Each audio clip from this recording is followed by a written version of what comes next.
ஓகேவா? அனைவருக்கும் வணக்கம். பத்திரிகையாளர் ஊடக நண்பர்கள் அனைவருக்கும் வணக்கம்.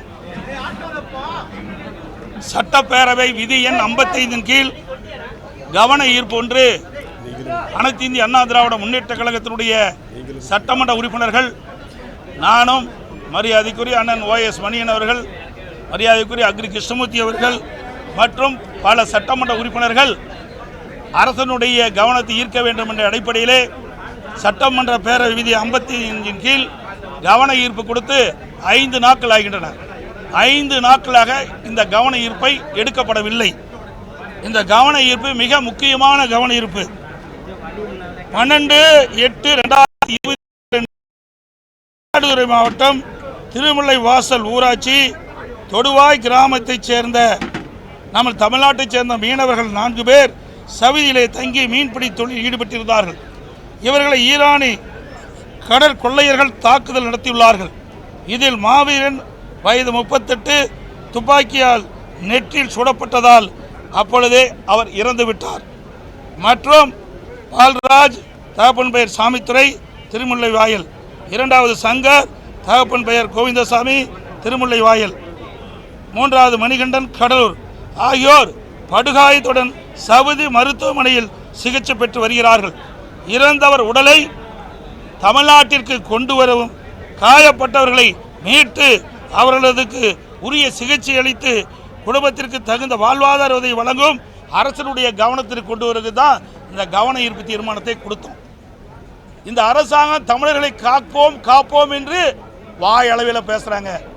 ஆனால் இன்றைக்கு தமிழ்நாட்டை சேர்ந்த மயிலாடுதுறை மாவட்டத்தை சேர்ந்த மீனவர்கள் 4 பேர் மீன்பிடி தொழில் ஈடுபட்டுக்கின்ற பொழுது சவுதியில் இருக்கின்றவர்கள் அந்த மீனவர்களை சுட்டதால் ஒருவர் இறந்திருக்கிறார். அந்த உடல் தமிழ்நாட்டுக்கு கொண்டு வர வேண்டும். அதை அரசனுடைய கவனத்திற்கு கொண்டு வருவதற்கு மென்ஷன் பண்ணுவதற்கு கூட தமிழக வெற்றி கழகத்தினுடைய அரசாங்கம் சட்டப்பேரவைத் தலைவர் சட்டமன்றத்திலே மென்ஷன் பண்ணுவதற்கு கூட அனுமதி கொடுக்கல. அது குறித்து தான் நாங்கள் வெளிநடப்பு செஞ்சிருக்கிறோம். இவர்கள் எப்படி தமிழ்நாட்டு மக்களை காக்க போறாங்க? இன்றைக்கு தமிழ்நாட்டு மக்கள், ஒரு தமிழன் எங்கே இருந்தாலும் பாதிக்கப்பட்டால் அவருக்கு குரல் கொடுப்பதுதான் அரசுடைய கடமையாக கடந்த காலத்தில் இருந்தது. ஆனால் இன்றைக்கு தமிழனுக்கு பாதுகாப்பும் கிடையாது, வெளிநாட்டில் வாழ்கின்ற தமிழனுக்கு பாதுகாப்பும் இல்லை. வெளிநாட்டவர்களால் சுட்டு கொல்லப்பட்டு அந்த உடல் சவுதியிலேயே ஒரு வாரமாக கிடைக்கின்றது. அந்த உடலை தமிழ்நாட்டிற்கு தாயத்துக்கு கொண்டு வர வேண்டும் என்ற அடிப்படையில் தான் விதி எண் 55 கீழ் கவன ஈர்ப்பு நான் கொடுத்தோம்.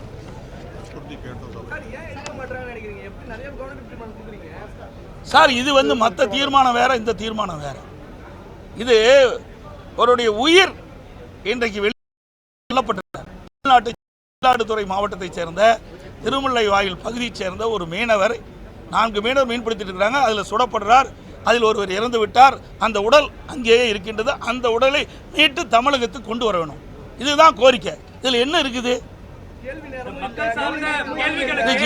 இது ஒரு வாரமாக 4-5 நாளாக தொடர்ந்து கேட்டுட்டு இருக்கிறோம். 5 நாட்களாக தொடர்ந்து அவையில் வலியுறுத்திட்டு இருக்கிறோம். இதை விட முக்கியமான என்ன பிரச்சனை இருக்குது? இன்னைக்கு எதுக்கோ பாராட்டு கொடுக்குறாங்க, அத்தனை உறுப்பினருக்கு பாராட்டு கொடுக்குறாங்க. இது ஒரு உயிர் போயிருக்குதுங்க. தமிழ்நாட்டை சேர்ந்த ஒருவர் வெளிநாட்டால் சுடப்பட்டு இறந்திருக்கிறார். அந்த உடலை தாயகத்துக்கு கொண்டு வருவதற்கு இவர்களுக்கு பதில் சொல்வதற்கு ஏன் அச்சப்படுகிறார்?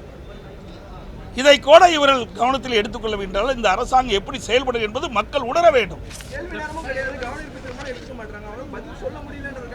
ஏங்க, ஒண்ணுமே இந்த கவர்மெண்டே நடக்கலையே.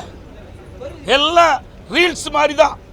எல்லாம் ரீல் விட்டுக்கிட்டு புகடல வரும்போது கத்துறாங்க. எது கத்துறானே தெரியாத கத்துறான். ஏங்க, ஒருவர் உடலை மீட்க வேண்டும் என்று சோதனையான நேரத்தில், இன்றைக்கு துயரமான நேரத்தில் கத்திட்டு இருக்கிறாங்க. இவர்களுடைய சட்டமன்ற உறுப்பினருடைய நிலைமை இப்படி இருக்குது. இவர்கள் எங்க போய் நாட்டு மக்களை காப்பாற்ற போறாங்க?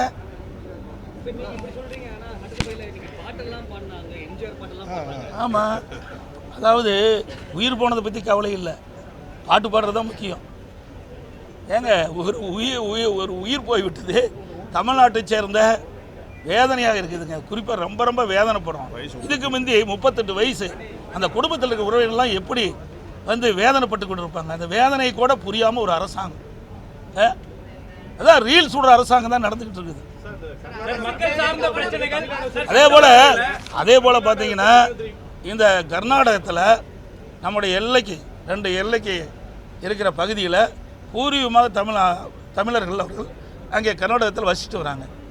அவருடைய காலை காணாமல் போய்விட்டது என்று வனத்துறையில் போய் தேடிட்டு இருக்கும்போது வனத்துறை அதிகாரிகள் சுட்டு கொல்லப்படுறதாக அவருடைய உறவினர்கள் தெரிவிக்கிறாங்க. எல்லா பத்திரிகைகளும் வந்து நேற்றைய தினம் கூட இது விவாதம் நடத்தப்பட்டது. அதுக்கு 2 நாள் போராடி வாதாடி வாங்குகிறோம். இதில் எங்கே தமிழ்நாட்டு மக்களை காப்பாற்ற போகிறோம்? வெளி மாநிலத்தில் இருந்தாலும் சரி, வெளிநாட்டில் இருந்தாலும் சரி, தமிழர்கள் பாதிக்கப்படுகின்ற பொழுது உடனுக்குடன் கடந்த கால அரசாங்கம், அது அதிமுக அரசாங்கம் சரி, திமுக அரசாங்கம் சரி, ஒரு கவனம் இருப்போ கொண்டு வந்தோன்னே இந்த அரசாங்கம் அதை பற்றி கவலைப்படுறதே கிடையாது. மிக மோசமாக ஒரு சூழ்நிலையில் இந்த அரசாங்கம் செயல்பட்டு கொண்டிருக்கிறது. இது உண்மையாக கண்டிக்கத்தக்கது. அந்த குடும்பத்தை சேர்ந்தவர்களுடைய மனநிலை எப்படி இருக்குன்னு கூட உணராத ஒரு அரசாங்கம் இந்த அரசாங்கம். இன்றைக்கு வெளி மாநிலத்திலும் சரி, வெளிநாட்டிலும் சரி, தமிழர்கள் பாதிக்கப்படுகின்ற பொழுது அதற்கு உரிய முறையிலே குரல் கொடுக்கின்ற அரசு தான் உண்மையான தமிழ்நாடு தமிழ் உணர்வு உள்ள அரசாங்கமாக இருக்கு. ஆனால் அந்த அரசாங்கத்தில் தமிழ் உணர்வு என்பதே இல்லை.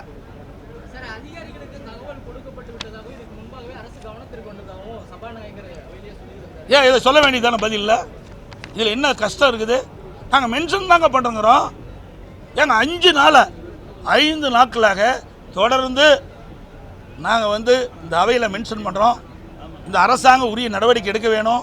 அந்த குடும்பத்தை சேர்ந்தவர்கள் தொடர்ந்து எங்கள் சட்டமன்ற உறுப்பினரோடு தொடர்பு கொண்டு எங்களுக்கு உதவி செய்யுங்க.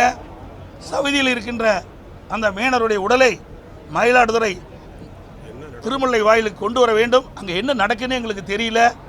அது படுகாயமடைந்த 3 பேர் மருத்துவமனையில் இருக்கிறாங்க. அவங்களுக்கு உரிய சிகிச்சை கிடைக்குதா இல்லையான்னு கூட தெரியல. இதையெல்லாம் அந்த குடும்பத்தை சேர்ந்தவர்கள் பதற்றத்தோடு இருக்கிறாங்க. அதைத்தான் எங்களுடைய எதிர்க்கட்சி என்ற முறையில் அரசனுடைய கவனத்துக்கு கொண்டாடுறோம். அரசாங்கம் அதுக்கு உண்டான முயற்சி எடுத்து அந்த உடலை தாயகத்துக்கு கொண்டு வருவது கடமை. ஆனால் அதையெல்லாம் தட்டி கழிக்கிறாங்க இந்த அரசாங்கம். அது பாருங்க, 3 நாட்களாக தொடர்ந்து நாங்கள் வலியுறுத்திட்டே இருக்கோம் சட்டமன்றத்தில். இன்றைக்கு எடுக்கிறோம், நாளைக்கு எடுக்கிறோம், 3 நாளைக்கு எடுக்கிறேங்கிறாரு. முதலமைச்சர்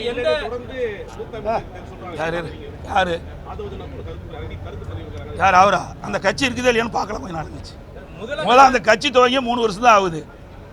ஏங்க இன்றைக்கு தமிழ்நாட்டை சேர்ந்த மயிலாடுதுறை மீனவர் அங்கே குண்டடிபட்டு இறந்து கிடக்கிறார். நாங்கள் வரும்போது கைதிட்டு சிரிச்சிட்டு இருக்கிறார். உணர்வுள்ள ஒரு தமிழன் சிரிப்பானா? எவ்வளோ துயரமான சம்பவம் கிடையாது அவர்களுக்கு. ஏதோ அவர்கள் வந்து சட்டமன்ற உறுப்பினர் ஆகிட்டாங்க, ஆட்சி வந்துட்டது, ஆட்சி அதிகாரம் இருக்கிறதுனால என்ன வேணாலும் செய்யலாம்னு நினைக்கிறாங்க. மக்கள் வெளியில் பார்த்துக்கிட்டு தான் இருக்கிறாங்க. எந்த அளவுக்கு வேகமாக வந்ததோ அந்த ஆட்சி அந்த அளவுக்கு படுபாதாளத்தில் போயிடும் விரைவில். நன்றி, வணக்கம்.